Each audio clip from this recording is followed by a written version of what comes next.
നമസ്കാരം. മലയാളത്തിലെ പ്രശസ്ത എഴുത്തുകാരൻ ശിഹാബുദ്ദീൻ പൊയ്ത്തുംകടവിൻ്റെ മതഭ്രാന്തൻ എന്നൊരു കഥ കേട്ടാലോ? ആരും സമ്മതിക്കും, ഭ്രാന്തന്മാർക്ക് മതമില്ല. കാലം, ദേശം എന്നിവയെ ചൊല്ലിയുള്ള തർക്കങ്ങളും അവർക്ക് ബാധകമല്ല. നഗരത്തിൽ പുതുതായി എത്തിയ ഭ്രാന്തന് മതമില്ലാത്തതുകൊണ്ട് തന്നെ പേരുണ്ടായിരുന്നില്ല. ഏതോ ചെറിയൊരാൾക്കൂട്ടം കൊഴുത്തു നാറിയ അയാളുടെ വസ്ത്രങ്ങൾ വലിച്ചു കീറുകയും താടിമുടികൾ ഒന്ന് സൈസ് ചെയ്ത് പബ്ലിക് ടാപ്പിന് മുന്നിൽ അയാളെ കുനിച്ചു നിർത്തി ബലപൂർവം കുളിപ്പിച്ച് അകാലത്ത് മരിച്ചുപോയ ഏതോ ചെറുപ്പക്കാരൻ്റെ അധികം ഉപയോഗിച്ചിട്ടില്ലാത്ത വസ്ത്രങ്ങൾ ഉടുപ്പിച്ചു. മാനവികതയിൽ അടിയുറച്ച് വിശ്വസിക്കുന്നവർ മാത്രമായിരുന്നില്ല ആ ചെറിയ ആൾക്കൂട്ടം, മാന്യന്മാർ കൂടിയായിരുന്നു. അതുകൊണ്ട് ഏതോ ദീർഘദൂര ബസ്സിൽ കയറ്റിവിട്ടതാവാം. ബസ് സ്റ്റോപ്പിൽ നിർത്തിയിട്ട അവസാന ബസ്സിൽ ഇരുട്ടിൽ തളർന്നുറങ്ങുന്ന അയാളെ ഡ്രൈവറും കണ്ടക്ടറും ഏറെ നേരം നീണ്ടു നിൽക്കുന്ന തർക്കത്തിന് വിധേയമാക്കിയതിന് ശേഷം വലിച്ച് പുറത്തിട്ടതാവാം. കാര്യം എന്തൊക്കെയായാലും താൻ എത്തിപ്പെട്ട തികച്ചും അപരിചിതമായ ആ നഗരത്തിൽ അയാൾ പക്ഷേ തികഞ്ഞ സുപരിചിതനെപ്പോലെയായിരുന്നു പെരുമാറിയത്. ഭ്രാന്ത് ഒരു അന്ധവിശ്വാസമാണ്. എല്ലാം അറിയാം എന്ന് വിശ്വസിക്കുന്ന സന്തോഷകരമായ ഒരുതരം അജ്ഞത അതിനകത്തുണ്ട്. എത്രയോ നാഴികകൾക്കിപ്പുറം പുറന്തള്ളിയിട്ടും അയാൾ തൻ്റെ ഉന്മാദത്തിൻ്റെ പൊട്ടിപ്പൊളിഞ്ഞ വാസ്തുവിൽ തൻ്റേതായ മുറികളും തീന്മേശകളും ചിന്താമുറികളും ഘടിപ്പിച്ചു. യാഥാർത്ഥ്യത്തിനുമേൽ അയാളുടെ യാഥാർത്ഥ്യം എന്ന സ്ഥലകാലം ഏതു ഖരവസ്തുക്കളെയും ഭാരരഹിതമാക്കി. തൻ്റെ കുപ്പായത്തിൻ്റെ കീശയിലിടാവുന്നതേയുള്ളൂ അയാൾക്ക് ഒരു വീട്, ഒരു കെട്ടിട സമുച്ചയം, എന്തിനേറെ ഒരു മഹാനഗരം പോലും. പക്ഷേ വിശപ്പ് അങ്ങനെയായിരുന്നില്ല. ഭ്രാന്തിനെ പോലും കടിച്ചുകുടയുമത്. ഒരു പട്ടിയുടെ ഘ്രാണശക്തിയിലേക്ക് പരകായ പ്രവേശം നടത്തി അയാൾ നഗരത്തിൻ്റെ കോണുകളിൽ ആർത്തിയോടെ അലഞ്ഞു തിരിഞ്ഞു. ഭക്ഷണത്തിന് വേണ്ടിയുള്ള അന്വേഷണം അയാളെ എത്തിച്ചത് വൈഫൈ അടക്കമുള്ള പല അത്യന്താധുനിക സംവിധാനവും അടുത്തിടെ ഇൻസ്റ്റാൾ ചെയ്ത് കേന്ദ്രമന്ത്രിയും ശിങ്കിടികളും വന്ന് ഉദ്ഘാടനം ചെയ്തുപോയ ആ ബഹുനില കെട്ടിടത്തിനടുത്തായിരുന്നു. സാറ്റലൈറ്റിൽ നിന്ന് നേരിട്ട് ഇരപിടിക്കുന്ന ഒരു കെട്ടിടത്തിനരികെ വഴിതെറ്റി വെച്ചതുപോലെ ഒരു ചവറുവീപ്പ ഉണ്ടായിരുന്നു. ചവറുവീപ്പയുടെ കാര്യത്തിൽ നാം അത്രയേറെ ആധുനികവൽക്കരിക്കപ്പെട്ടിട്ടില്ല. അതെത്ര നന്നായി! സീനിയർ ടെലികോം ഉദ്യോഗസ്ഥനായ ശാരംഗപാണി ഭാര്യ പ്രത്യേകം വാഴയിലയിൽ പാക്ക് ചെയ്തു കൊടുത്ത ഉച്ചയൂണ് കെട്ടുപൊട്ടിക്കാതെ വീപ്പയിൽ കൊണ്ടുപോയി ഇടുകയായിരുന്നു. ശാരംഗപാണിയുടെ അതികലശലായ ഉദരാസ്വാസ്ഥ്യം അങ്ങനെ ഭ്രാന്തന് വിഭവസമൃദ്ധമായ ഒരു ഉച്ചഭക്ഷണമായി കലാശിച്ചു.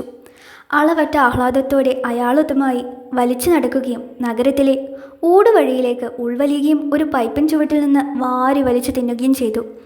എന്തിനേറെ സ്ഥിരബുദ്ധിയുള്ള ആളെപ്പോലെ ഒന്നു രണ്ട് തവണ ഏമ്പക്കം പോലും വിട്ടു. അടുത്തത് സിവിൽ സ്റ്റേഷനിൽ പുതുതായി ജോലിക്ക് കയറിയ LD clerk Suresh Kumar KK. ഉച്ചയ്ക്ക് ശേഷം ഒപ്പിട്ട് മുങ്ങാൻ അയാൾ ഇതിനകം പരിശീലനം നേടിക്കഴിഞ്ഞിരുന്നു. നഗരത്തിലെ തിയേറ്ററിൽ നിന്ന് ഒരു അശ്ലീല പടം കാണാനുള്ള ധൃതി പിടിച്ചുള്ള നടത്തമാണ്. ഒരു സിഗരറ്റ് എടുത്ത് കത്തിക്കുന്നതിനിടയിൽ മറ്റൊരെണ്ണം താഴെ വീണു. ഭ്രാന്തൻ അന്ന് കുശാൽ തന്നെ വില കൂടിയ ആ സിഗരറ്റ് എടുത്ത് ചുണ്ടിൽ വെച്ച് എതിരെ വന്ന PM ബാലകൃഷ്ണൻ, അതായത് നഗരത്തിലെ കുറിക്കമ്പനിയിലെ റിസീവർ, അദ്ദേഹത്തിൽ നിന്ന് തീ വാങ്ങി സിഗരറ്റിൽ പിടിപ്പിച്ച് ഒരു ജ്വല്ലറിയുടെ പരസ്യമുള്ള അരമതിലിൽ ചാരി പുകവിട്ടു രസിക്കവേ ഭ്രാന്തനെ പോലും ഞെട്ടിച്ചുലച്ചുകൊണ്ട് എന്തോ പൊട്ടിത്തെറിക്കുന്ന ശബ്ദം കേട്ടു. പെട്ടെന്ന് നഗരത്തിൻ്റെ കലപിലകളെ നിശ്ചലമാക്കിക്കൊണ്ട് നൂറുകണക്കിന് പോലീസ് ജീപ്പും ആംബുലൻസ് വണ്ടികളും ഫയർ സർവീസ് വാഹനങ്ങളും TV ചാനലിൻ്റെ OB വാനുകളും തലങ്ങും വിലങ്ങും കുതിച്ചു. ഒന്നും മനസ്സിലാകാതെ ജനം തരിച്ചു നിൽക്കെ സിവിലിയന്മാർക്കുള്ള മുന്നറിയിപ്പുകളും നിർദ്ദേശങ്ങളും നിറച്ച അനൗൺസ്മെൻറ്റുകൾ മുഴങ്ങി.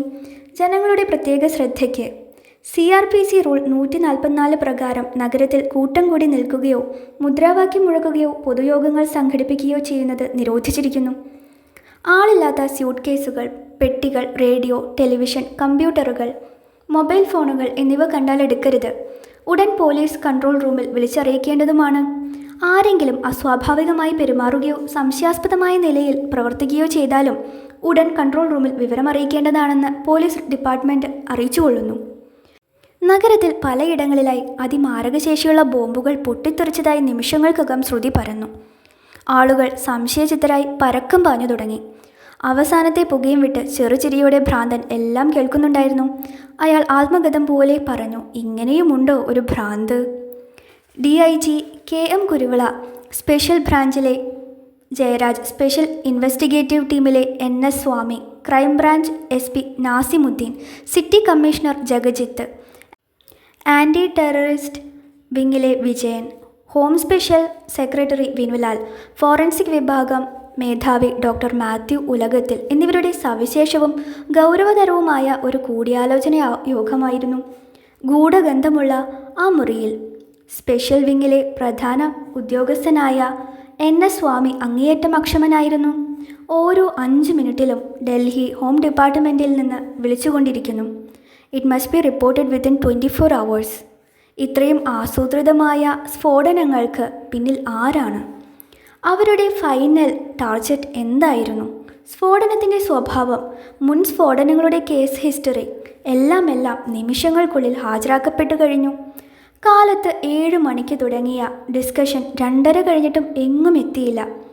ലഞ്ച് കഴിഞ്ഞാവാം എന്ന് വിചാരിച്ച് എഴുന്നേൽക്കാൻ തുടങ്ങുമ്പോഴാണ് ഒരു അടിയന്തര സന്ദേശം സിറ്റി കമ്മീഷണർക്ക് വരുന്നത്.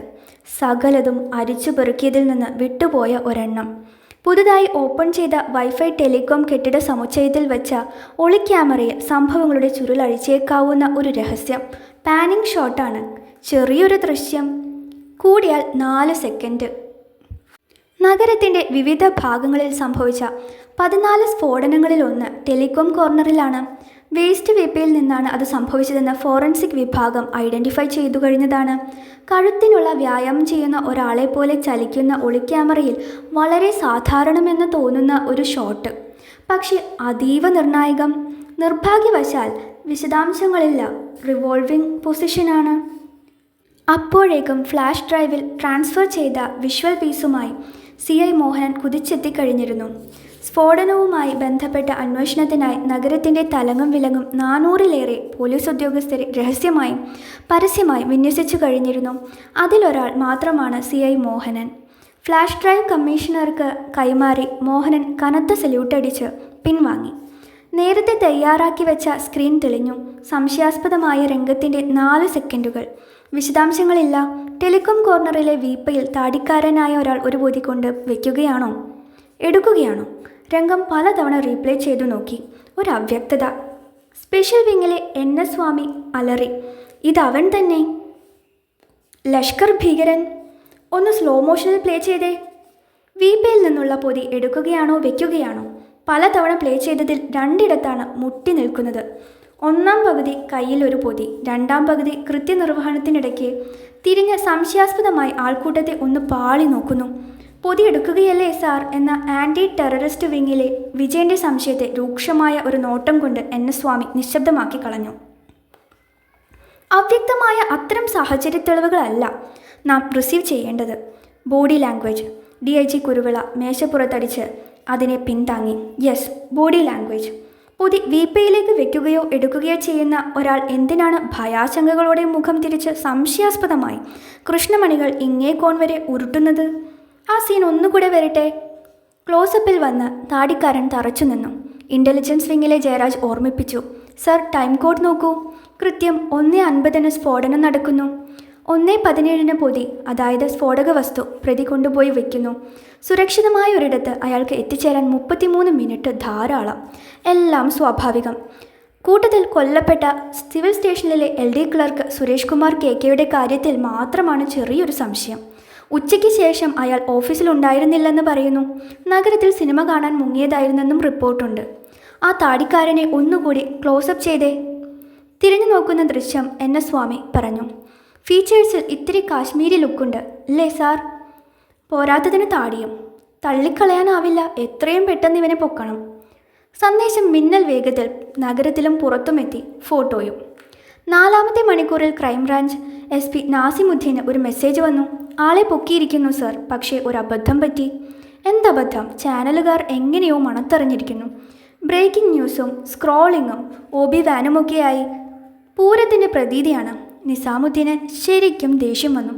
ഡിപ്പാർട്ട്മെൻറ്റിൽ തന്നെ ആവശ്യത്തിന് ഒറ്റുകാരുണ്ടല്ലോ, ഇഡിയറ്റ്സ്. ഇനി ഈ ഐറ്റം കൊണ്ട് അവർ എന്തെല്ലാം വിഭവങ്ങളാണ് വയ്ക്കാൻ പോകുന്നതെന്ന് കണ്ടറിയണം. കോൺഫറൻസ് പിരിയും മുൻപ് DIG കുരുവിള പ്രഖ്യാപിച്ചു. കേസിലെ പ്രധാന കണ്ണിയാണ് അയാൾ. ചോദ്യം ചെയ്യാൻ അതിരഹസ്യമായ ഒരിടം വേണം. എല്ലാം മിനിറ്റുകൾക്കകം ഒരുക്കപ്പെട്ടു. ചോദ്യം ചെയ്യൽ സംഘത്തിൽ മുഖ്യമായും 6 പേരുണ്ടായിരുന്നു. City commissioner Jagjit, NS Swami, anti terrorist വിങ്ങിലെ വിജയൻ, വിനുലാൽ, ഫോറൻസിക്കിലെ ഡോക്ടർ മാത്യു ഉലകത്തിൽ. കൂടാതെ പുതിയൊരു ഗസ്റ്റുമുണ്ട്, ക്രിമിനൽ സൈക്കോളജിസ്റ്റ് ഡോക്ടർ കോശി. ദേഹോപദ്രവം ഏൽക്കരുതെന്ന പ്രത്യേക നിർദ്ദേശം നൽകി DIG കുരുവിള വേറെ ഔദ്യോഗിക ചടങ്ങുകളിലേക്ക് നീങ്ങി. ഒരു 5 സ്റ്റാർ ഹോട്ടലിലെ കോഫി ഹൗസിൽ എന്ന പോലെ പ്രത്യേകം ഒരുക്കി വെച്ച മുറിയിലേക്ക് താടിക്കാരൻ ആനയിക്കപ്പെട്ടതും എല്ലാവരും എഴുന്നേറ്റ് നിന്നുപോയി. ഉദ്യോഗസ്ഥരിൽ കമ്മീഷണർ ജഗജിത്ത് മാത്രമേ ഔദ്യോഗിക വേഷം ധരിച്ചിരുന്നുള്ളൂ. കമ്മീഷണറെ കണ്ടതും അത്യുത്സാഹം കലർന്ന ജിജ്ഞാസയോടെ ഭ്രാന്തൻ ഒരു സല്യൂട്ട് വെച്ചു കൊടുത്തു. പ്രതിയുടെ ഭാരിച്ച വിലയോർത്ത് അറിയാതെ ജഗജിത്ത് തിരിച്ച് വിഷ് ചെയ്തു പോയി. NS സ്വാമി എഴുന്നേറ്റ് പ്രതിയെ ഹാർദമായി സ്വാഗതം ചെയ്തു. Please come on. ഒരു നിമിഷം അലസമായി ആകെയൊന്നും നോക്കി താടിയൊഴിഞ്ഞ് നാണം കലർന്ന ഒരു ചെറുചിരി ചിരിച്ച് അങ്ങനെ നിന്ന പ്രതിയോടായി NS സ്വാമി മികച്ച ഒരു കസേര ചൂണ്ടി ഇരിക്കാൻ ആംഗ്യം കാട്ടി. ഒരുവിധം ഇരുന്നു കഴിഞ്ഞതും പ്രതിയുടെ മനോമുകുരം ചായക്കപ്പ് നിറച്ച ട്രേയുമായി വരുന്ന പുതുമണവാട്ടിയെ കാത്തിരുന്നു. ഇപ്പോഴയാൾ ഒരു പെണ്ണുകാണലിന് വന്നിരിക്കുകയാണ്. പേര് പറഞ്ഞില്ല, ആൻറ്റി ടെററിസ്റ്റ് വിങ്ങിലെ വിജയൻ ചോദിച്ചു. സോറി, പേര് പറയാൻ വിട്ടുപോയി.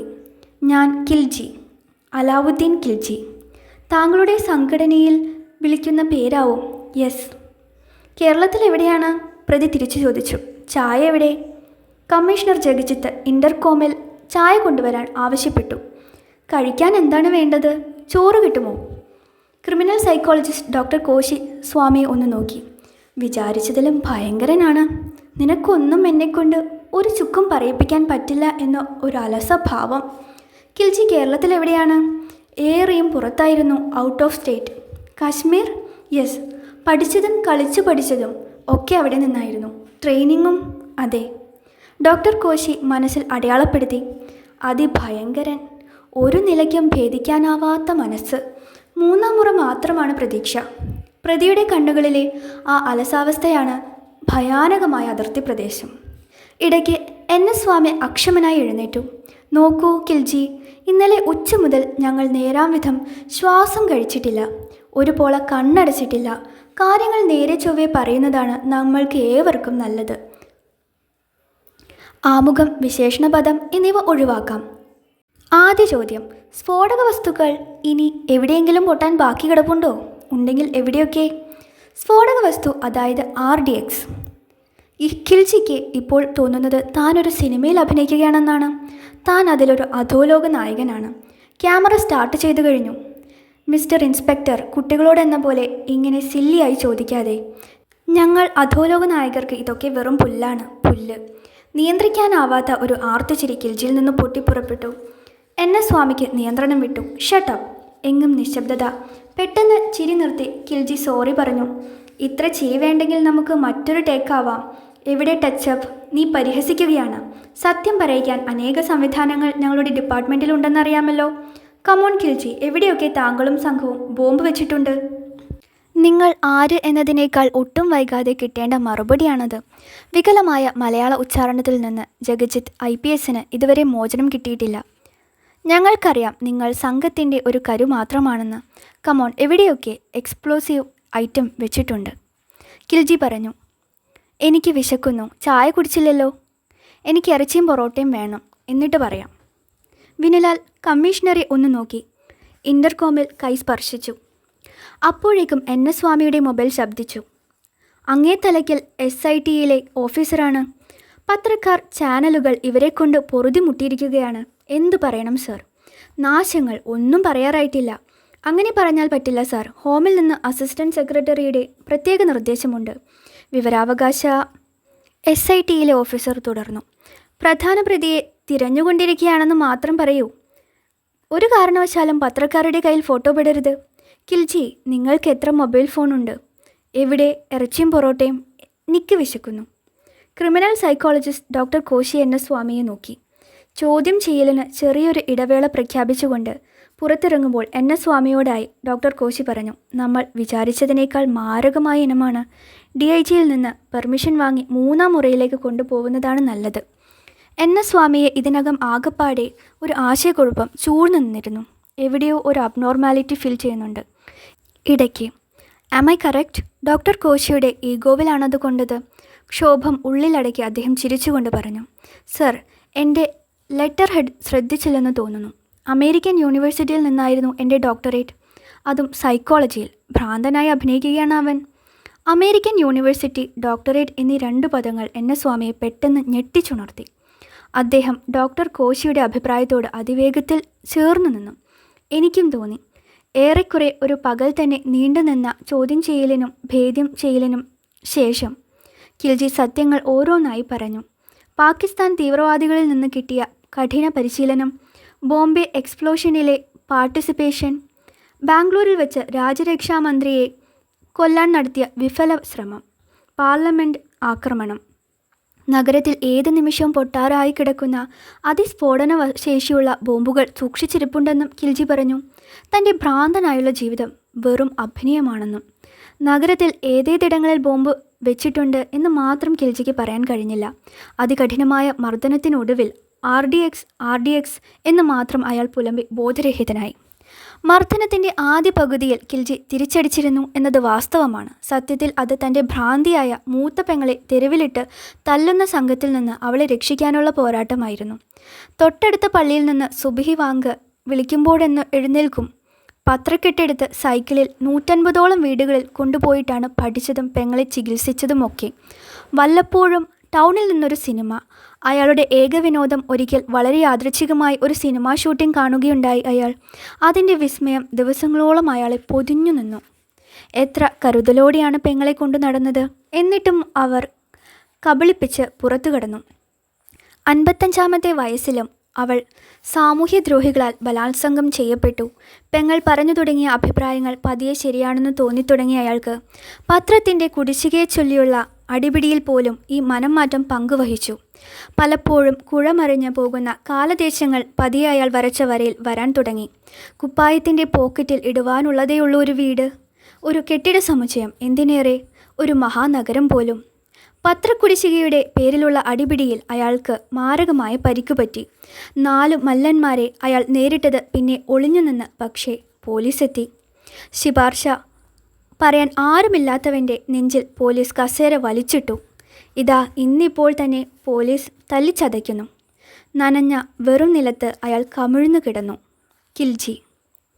ആ പേരിൽ നിന്ന് അലാവുദ്ദീനെ മുറിച്ചു മാറ്റിയ നിലയിൽ പത്രങ്ങളിൽ അയാളുടെ രേഖാചിത്രം ചോർന്നു. ഓരോ സെക്കൻഡിനെയും ചുരമാന്തിക്കൊണ്ട് ചാനലുകൾ പടക്കുതിരയെപ്പോലെ ഖിൽജിക്ക് പിറകിലുണ്ടായിരുന്നു.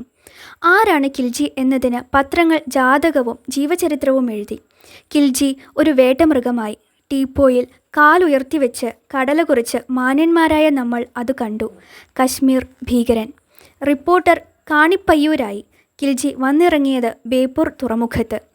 6.5 അടി പൊക്കമെന്ന് ഒരു പത്രം, കുള്ളനെന്ന് മറ്റേ പത്രം. പോലീസുകാരിൽ നിന്ന് പത്രക്കാർ രഹസ്യമായി വാർത്തകളെ മാന്തി. ഒരു പ്രമുഖ പത്രത്തിൻ്റെ ലീഡ് വായിച്ച് DIG സ്വാമിയെ വിളിച്ചു. എന്താണിത് സാർ, മനസ്സിലായില്ല? അല്ലെങ്കിലും അക്ഷരം പണ്ടേ തനിക്ക് അലർജിയാണല്ലോ. ഖിൽജി ഒരു വ്യാജപ്പേരാണെന്ന് പ്രതി അമുസ്ലിമാണ്. ചാനലുകൾ അതേറ്റെടുത്ത് തീപാറിയ ചർച്ചകൾ നടത്തി. കോടതി സ്വമേധയാ കേസെടുത്തു. ഖിൽജിയെ ദേഹപരിശോധനയ്ക്ക് വിധേയമാക്കണം. ഒരാഴ്ചത്തെ സമയം ചോദിച്ചു അന്വേഷണ സംഘം. പ്രത്യേകം തയ്യാറാക്കിയ കസേരയിൽ കൈകൾ പിന്നിൽ വലിച്ചു കെട്ടി കാലുകൾ ഇരുവശങ്ങളിലേക്കും വലിച്ചു കവച്ച് ഒരു കുതറലിനു പോലും സാധ്യതയില്ലാത്ത വിധം പിറന്ന പടിയാലെ ആ ഇരിപ്പിൽ നിന്ന് ലിംഗത്തിൻ്റെ ചർമ്മം ഇടം കൈകൊണ്ട് വലിക്കും മുൻപ് ഏറെ നാളായി പണിയില്ലാതെ അലയുകയായിരുന്ന ആ നാടൻ ഒസാൻ തൻ്റെ തുരുമ്പിച്ച കത്തി കൈപ്പത്തിയിലെ തഴമ്പിനുമേൽ 4 തേപ്പ് തേച്ചു. പിന്നെ കത്തി വേദനയാൽ കണ്ണടച്ച് ചുംബിച്ചു. പ്രാണവേദനയോടെ ഖിൽജി വിളിച്ചു, അമ്മേ, പെങ്ങളെ, ഓടിവായോ. കഥ അവസാനിക്കുന്നു.